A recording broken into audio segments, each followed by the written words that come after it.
Alright, so hi, I'm Vexstacy. If this is your first time running into my videos, I am a furry artist that's been in the fandom for over 10 years. And I also dabble in some other art too, but that's what I mainly do. And today I will be talking about how that image, that thumbnail, is the same. That's the same artist, that's the same person. So before we get into things, let me once again read a disclaimer. This is just my experience. This is what I've learned over the 10 plus years that I've been doing all of this stuff. And I'm also usually referencing things that actually happened to me.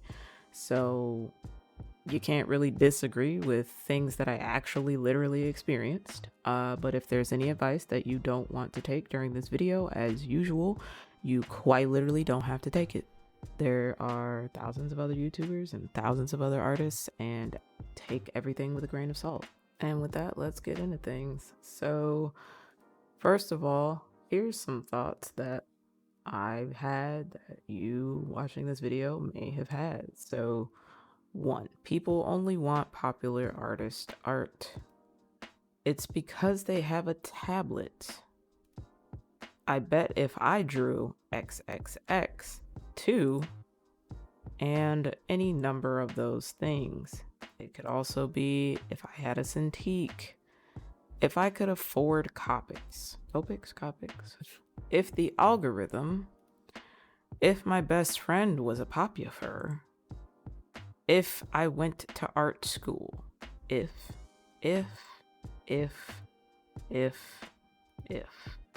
A lot of ifs.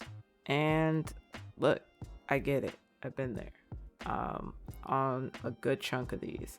But the reality is, the ifs that go through our heads in those moments are all things that we either cannot change, can't change at that particular moment, or have nothing to really do with the biggest factors at hand. Now, don't get me wrong, I'm not saying those things have absolutely zero effect on anything. I'm acknowledging at this moment that they probably all, in varying ways and varying degrees, actually affect some things. However, I'm just saying there are things we actually do have control over, or that we can change, that I do personally believe are much bigger factors in all of this. And realizing that was when I actually started seeing the biggest changes for me and my journey. Literally all big artists were small artists at some point. Yes, including me. I don't personally see myself as a quote-unquote big artist, but at the same time, I know that if 2011 me was looking at me now, I'd be like, how the hell do I get there? So to some people, based on the followers I have on other platforms, I would be considered like #goals. And that was me when I only had, 20 followers. I was begging for 5K. So like now, I definitely acknowledge like the numbers that I have. I just am always wanting more. But that being said, I started out with no followers, just like everybody else. I had a really hard time getting views, and I had a really hard time getting comments and favorites. And I have journals and things like that where I'm frustrated about that and expressing that. And I definitely know what it's like to be that person, and it's frustrating because people speak as if quote unquote big artists were never in that scenario. Effectively, no one just woke up being able to draw exactly the way that they wanted to. And I would honestly even apply that to prodigies. Like, I'm sure prodigies or whatever, are above average on a lot of things. But my point is, I can guarantee you they probably still have dreams and visions of like where they want to be. Most really good artists always want more, want to do better, and want to keep growing. I also find it wildly stupid when people actively have this weird thing like against big artists just based on the numbers that they have. And if for no other reason than at its core, you are hypocritical. You are saying support small artists and small artists need more love. But then when they get that more love, when they get that acknowledgement, now there's this arbitrary number that I guess you've decided to assign, at which point they are no longer deserving of support. They're no longer, it's like, what do you want? Pick a lane. I don't understand. They deserve more support. They get more support. They grow, and now throw them to the wind and go find the next 1,000 follower artist. What is the logic here? Please pick one. So I don't get that at all. Especially again, being someone that started out, struggling to get anywhere. And then it's like, okay, I grind day and night to see some success. And then there are people that will literally hate you for it. And it be the same people that'll be like, this is why I don't bother with people over 10,000 followers. What does that mean? I don't, okay. Neither here nor there. It's just weird and very unfair thinking. And to be clear, I'm not going to waste my breath trying to argue with anybody about why that mentality is a problem. So don't pull up in my comments trying to hit me with it. Yeah, but, and this one time with a backlog. Okay, that doesn't speak for every artist out there. It doesn't, period. So that being said, the part that so few beginner artists seem to acknowledge, and I was, again, this person too, is the artists we look up to or the artists that we envy have been drawing for hours upon hours, over weeks upon weeks, over months, over years. And I don't understand why it took me so long when I first started out to acknowledge that as the reason. I did eventually get to that point, and I recognized that, but there was definitely that point where I was like, if I was more popular, if I had a Cintiq, if I had Copics, if I went to this school, if I had this friend. And it was like, in reality, the truth was, I couldn't draw hands, I couldn't draw eyes, couldn't draw hair, the anatomy was mess. Like, it was me. The call was coming from inside the house. I was the problem. And there are people that are going to argue that, like, oh, but luck, and oh, but this, and we will talk about that in a second. But at its core, and if you want to argue this, that's your business. That is your prerogative. But there is usually a massive skill gap between the person that just started a year ago and the person that's been drawing for 7 years. Now, obviously, that's a very broad example, because someone can draw more in a year than someone has drawn in 7 years and exceed them very quickly. But I'm just saying, assuming that a person was giving it their all for 1 year versus a person that was giving it their all for 7 years, there's going to most likely be a discernible difference based on time alone. And on that same note, when I started, I was not putting in all of the effort that I could have been. It took me nearly a year or two after deciding that I wanted to take commissions to come to terms with that. I had time to sit down and binge watch TV shows, but I wasn't drawing. I had time to scroll my phone for hours on Stumble Upon was a thing a few years ago.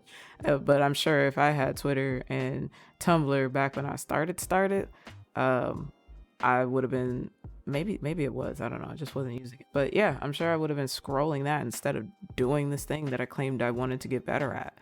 So I was finding 150 things to do except the thing that I claimed I wanted to do. And then when I would finally do the thing that I said I wanted to do, I'd give it maybe 20 or 30 minutes a day. And that was either before I got preoccupied with Pokemon on my Game Boy, or before I got frustrated with the fact that the Inuyasha I was drawing in my notebook while watching Inuyasha didn't look like the Inuyasha on the screen, and therefore I was garbage, and what was the point of being trying? So I get it. There's a number of reasons why someone just puts it down. But it's up to you to then decide to pick it up and put in that additional time. So once I sat down and really thought about it, I personally, me, myself, if you don't agree, that's your prerogative. But I personally did take to heart the 10,000 hour rule. And that's the theory that it takes 10,000 hours to get good at something. Now, most people hear that at face value, and there's a million opposing statements for it and blah, blah, blah. I'm not saying burn yourself out. You know you. I don't know you. But I knew that I could do more. And you need to be honest with yourself about whether you think you could be doing more for the goals that you want to achieve. This is between you and you. Okay? So don't come to me with your buts and no, I that's not my business. You have to wake up to you every day. You have to be honest with yourself every day. You will decide what does and doesn't work for you. And if the results you are seeing from what you are already currently doing is working for you, then okay, then there's nothing you have to gain from my videos or any art video. But for anyone that's actually watching this saying like, hold on, maybe there's something I could be doing differently, then hopefully there is some segment of this video that is useful for you. But anyway, back on topic. So back to the 10,000 hour rule. Basically, it's 10,000 hours of actually focused and intentional studying. It's not like you can just draw an eye over and over and not actually be worried about what it looks like compared to what you want it to look like. So you do actually need to be using your references, using tutorials. People are always like, well, I do practice, but are you actually trying to line it up and compare to where you want to be? There's a massive difference between the person that says I practice dancing and their version of practicing dancing is just wiggling throughout the house on occasion, versus the person that pulls up their favorite dancer on TV and tries to learn those dance moves, that pulls up their goes on to YouTube and looks up how to Dougie or how to Millie Rock or whatever it is you want to do, and you're actually watching them, and then you watch a little bit of the video, and then you do a little bit of the video, and then you watch a little bit of the video, and then you do a little bit of the video, and then you try to put it all together and see if you have the full choreography. And I think that's a good comparison, because notice that you're going back and forth between the two. It's the same thing with art. People will be like, oh, but I do watch tutorials. Okay, but did you just binge watch 17,000 tutorials in a week and you haven't tried drawing a single time? And therefore that first tutorial that you even watched is probably no longer even in the forefront of your mind, because you just overwrote the damn brain CD with 20 other videos. Or are you sitting down, watching the video, following along, and then once you follow along, are you putting that paper away and seeing, can I do it on my own? And then are you making a note to yourself to come back to this tutorial maybe a week or two later and see if you've improved in between then, while maybe practicing the key notes from that tutorial throughout the day in your notebook or something? Like, what are you doing? And so I don't like when people necessarily blame the 10,000 hour rule for being ineffective, when in my opinion it's a user error. Like, yes, if I did not do actually good studying for 10,000 hours, I'd be borderline nowhere from where I was. So that's why I like the 10,000 hour rule. And I think whether it's 10,000 hours or 50 hours, it would still apply. If you practice with intent for 50 hours versus mindless doodling for 50 hours, there's going to be a different amount of results that you see. Now, the other big factor for me as well was I wasn't as social media active as I could have or should have been. And when your art, i.e., mine, isn't good enough at the start to propel you on its own, then yes, you do have to put forth more effort in networking and being active and things like that, because it's not going to just carry you to just exist the way it would if you were putting out art the skill level of whoever your favorite artist is from jump. Then yeah, I've absolutely watched people who came out of the woodwork and they were just, for 3 years prior to making any accounts, they were drawing, grinding. Finally they made an account, started posting, and people were eating good and leaving no crumbs. They were loving it because the anatomy was lovely, the shading, the coloring, they just came out of nowhere, stunning. Okay.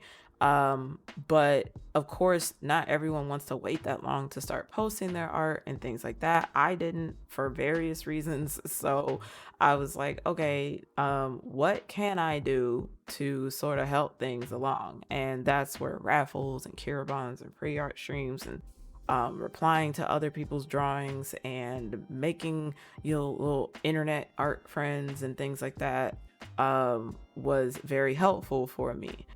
So to kind of put all of this in a bow tie, I have an example that I think might make sense here. So for this example, I'm using something that we are used to seeing, we probably all started out doing, which is drawing a house as a square with a triangle with a little sun in the corner. And these are going to be our baselines for, two artists of equivalent skill level, both starting at 0 likes and both have 0 follows. Now, if artist 1 on the left decides to post one Monday, run random Wednesday a week later, then 3 days later, 2 days out of the week, and then there's another huge gap, and then they post on Friday, and then they just don't post for the rest of whenever, then compared to artist number 2, who is posting consistently for the most part, maybe missed a week, 10 days total out of the month, then what happens is it's just more opportunities to be seen that artist number 1 did not get because they were not posting. It's literally the equivalent of if you knock on 40 doors trying to sell Girl Scout cookies, or if you knock on 10 doors trying to sell Girl Scout cookies, your chances are significantly less based on whether or not you knocked on more doors alone. So now we're going to get into skill coming into play. Now this is just a little bit of an upgrade from there. And so what we're going to take a look at is if the artist posted the exact same amount of times, but there was a difference in skill level, then there is more likely to be an increase in followers and likes for the artist that is considered to be a bit more skilled just based on that alone. Now again, I cannot emphasize enough that I am saying likely and could be. There are always exceptions to every rule, and I will be getting to that. So, keep that in mind. Now, here we discuss the factor of getting a retweet from the 100,000 follower person, and but this person got that. Okay, so this big name person retweets the artist on the left, and that boosts them significantly for that post. Now, if you've been on Twitter, you will know that if you've seen someone who doesn't necessarily have a large following get that boost, it does not always reflect to increase in followers. Now, what is something that's consistent here is, and in the control of the artist, is the post frequency. So if the person that gets that retweet goes right back to posting inconsistently, the person who was being consistent the whole time is still more likely to pull ahead of them because they are not relying solely on big name person. So then there is the further increase in skill. And this is just a quick little house doodle here. Don't roast me. I never claimed to be able to draw houses. Despite that, though, there is an obvious difference between house 1, 2, and this one.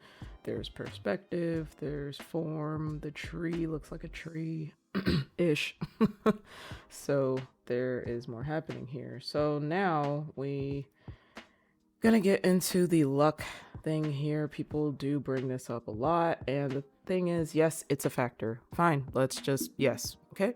Does that make you feel better? You can't control luck, and luck doesn't just favor small artists but instead of big ones or what have you. So the same luck that you're banking on could happen to the person that you're hoping to get to, and then they're just, now they're further ahead still regardless. There is no controlling this. I don't understand the point of bringing it up as a factor in the first place because, okay, and so I'm acknowledging it. There you go. Moving on back to things that you can't control. So with that being said, if an artist is starting out at level 1, level 2, or level 3, and they're all making a new account for the very first time, who gets to 1,000 followers first? And usually as a result, who gets to, commissions first? Well, artist number 1 could actually get to 1K first. If artist number 2 and artist number 3 don't post as frequently as they should. Again, if you're posting one time a month or you're posting to one obscure place, every now and again, it's going to be completely different than if you're posting somewhere where you could actually gain traction and you're posting often. Then there's artist number 2 who could definitely exceed both 1 and 3. Again, they have to be posting often enough and making sure that they are consistent with that. And then there is artist number 3 who in general has the overall better capability of reaching 1K first because the art is at a skill level that is more sought after. And typically if all 3 of these artists were doing everything right, then number 3 would generally pull ahead of 1 and 2 solely based on the fact that their art is at a level that people are very interested in seeing. The scenario and where this changes is if the artist on the far right was to post to the wrong audience. Again, not posting to the most optimal place. So for example, if they are drawing mainly houses, but then they decide to suddenly start posting on boats R Us instead of houses R Us, then the odds of people caring is slim to no. It's the same thing as if you are a furry artist, but then you post your human drawing. I brought this up in one of my previous videos as well, where even to this day, that is the case, where if I post a human drawing to my furry platform, no one cares.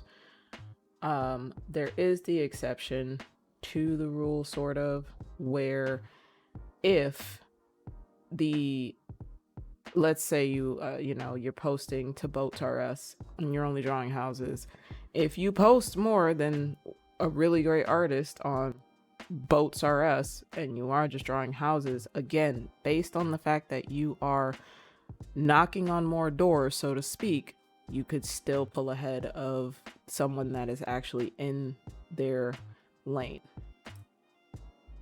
So the summary is, I don't think people, quote unquote, hate small artists. I don't think anyone is purposefully ignoring someone just because they have 1,000 followers instead of 20,000, because that's always what it's made out to sound like. when in reality, I have absolutely followed people with 1,000 followers because their anatomy was good, their color theory was good, their foundations were strong. Like, good art is good art, period. I don't really care how many followers you have.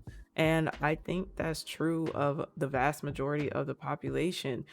They just want to see art that appeals to them, no different than probably you. I think it is very fake positive to act like you would favorite and retweet every single drawing that comes across your eyeballs.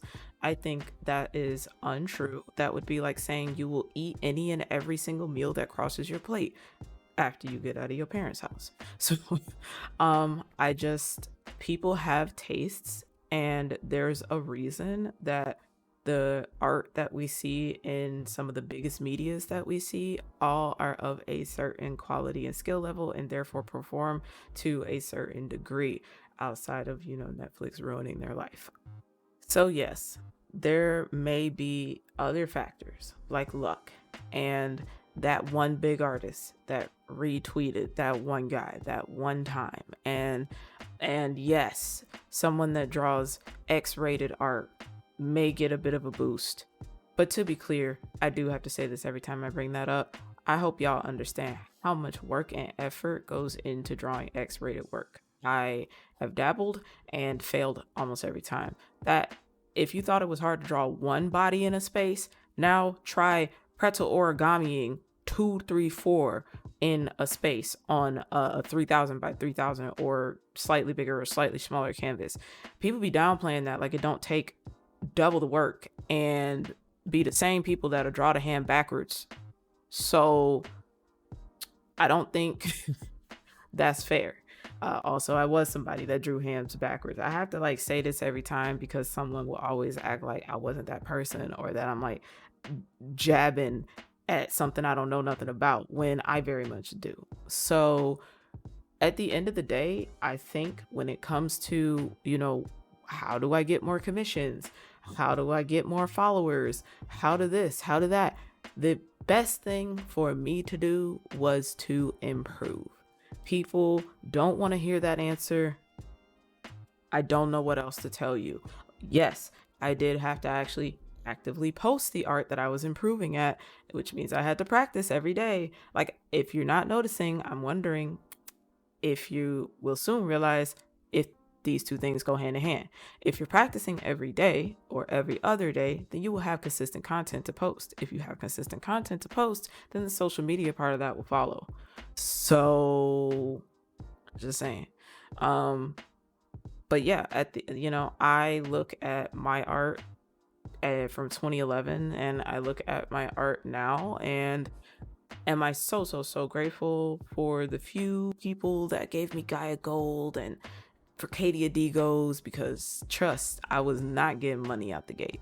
Like I mentioned in my previous video, I was barely making $5 when I first started. Yes, I am so grateful for all of those people who supported me as I was growing and learning and figuring it out. But if you did ask me now if I was to have a choice of buying the art from 2011 or the art that I do now, I would choose the art that I do now. I don't know what to tell you. And that was the reality I was facing when I started, when I couldn't barely get any favorites and barely get any likes. It's because there were a lot of flaws. And for me, my reality was, as I got better, everything followed. And it was something I had absolute control over, instead of banking on, oh, well, I'll just get lucky, or, I'm just gonna snuggle up under this 200,000 plus artist and hopefully they'll retweet my artwork.